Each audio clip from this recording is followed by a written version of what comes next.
என்ன விஜயனா, இப்போ நீங்க தான் சிஎம் சரிங்களா? இந்த அல்லு சில்லு வண்டெல்லாம் இருக்கு பாத்தீங்களா, சும்மா வந்து உங்களை அப்படி இப்படின்னு சொல்லிட்டு அவதூறு பரப்பிட்டே இருக்கு பாத்தீங்களா? ஏடிஎம்கே ஸ்டாலின் ஆகட்டும், ஏடிஎம்கே எடப்பாடி ஆகட்டும், என்டிகே நாம் தமிழர் கட்சி தலைவர் சீமான் ஆகட்டும், இந்த மிச்ச அல்லு சிண்டலா எல்லாம் சேர்ந்து வந்துச்சு. இதுல இந்த கோயம்புத்தூர்ல வந்துட்டு இந்த ஒரு 10 வயசு ஒரு பொண்ணை வந்துட்டு பாலியல் துன்புறுத்து பண்ணி கொண்டு குளத்தில் வீசினாங்கிறீங்களா? இந்த காரணத்துக்காக ஏன்டா இதெல்லாம் உங்களுக்கு உடனே வந்துருங்களா? தப்பு நடந்தா இதெல்லாம் பண்ணது நீங்களா இருப்பீங்களா? இப்ப எல்லாம் பண்ணாதான் விஜயனோட இமேஜ் இது பண்ண நீங்களே கூட பண்ணல, இது நாங்களும் கூட திருப்பி உங்களுக்கு சொல்லல. அப்படி சொன்னா உங்களுக்கு எரியுதுல?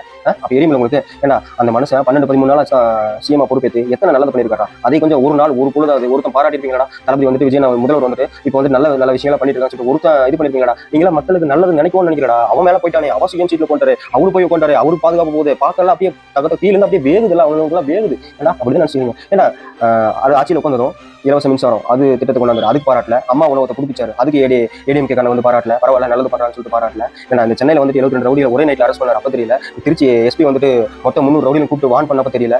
போதைப் பொருள் 2500 அந்த போதை மாத்திரம் வந்துட்டு அவ்வளவு பவர்ஃபுல்லாமா ஒரு இன்ஜெக்ஷன் போட்டாச்சுன்னா அந்த மிருகத்தனமான தன்மை வருவாமா. அப்படி பண்றவங்க தான் இந்த பாலியல் வன்கொடுமை பாலியல் இதெல்லாம் பண்றவங்க அந்த மாதிரி ஆளுங்க பண்றாங்க. அதையெல்லாம் ஒழிக்கல. அப்ப வந்துட்டு 65 கிலோ கஞ்சாவை வந்துட்டு பறிமுதல் பண்ணாரு. லஞ்சம் வாங்கின தெரிவிச்சா உங்களுக்கு 1 லட்சம் இனாம் சொன்னாரு.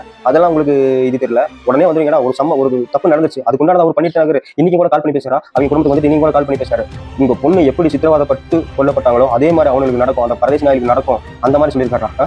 இதெல்லாம் உங்களுக்கு இப்ப 7 லட்சம் ரூபாய் கொடுத்தாரு, அந்த குடும்பத்துக்கு தான் கொடுத்துருக்காரு. அது அவருக்கு ஒரு மனசாட்சி இருக்குல்ல. நம்ம தமிழ்நாட்டில் நடந்தது பொள்ளாச்சியில இடையில வந்து ஒரு 4 பேர் வந்து ஆக்சிடென்ட் இருந்தாங்க. அவங்க குடும்பத்துக்கு அந்த நாள் லைட்டே அறிவிச்சாரா? அவருக்கும் சொன்னாரா? எல்லாத்துக்கும் போய் நிப்பாரு அவரு. சரியா? உங்களை மாதிரி ஜாலரா அடிக்கிற பாட்டி கிடையாது அவரு. சரியா? உங்களை மாதிரி ஜாலரா அடிக்கிற பாட்டி அவரு கிடையாது. நீங்க பார்க்க தானே போறீங்க, உங்களுக்கு எல்லாம் என்ன ஆகுன்னு சொல்லிட்டு வெயிட் பண்ணி பாருங்க.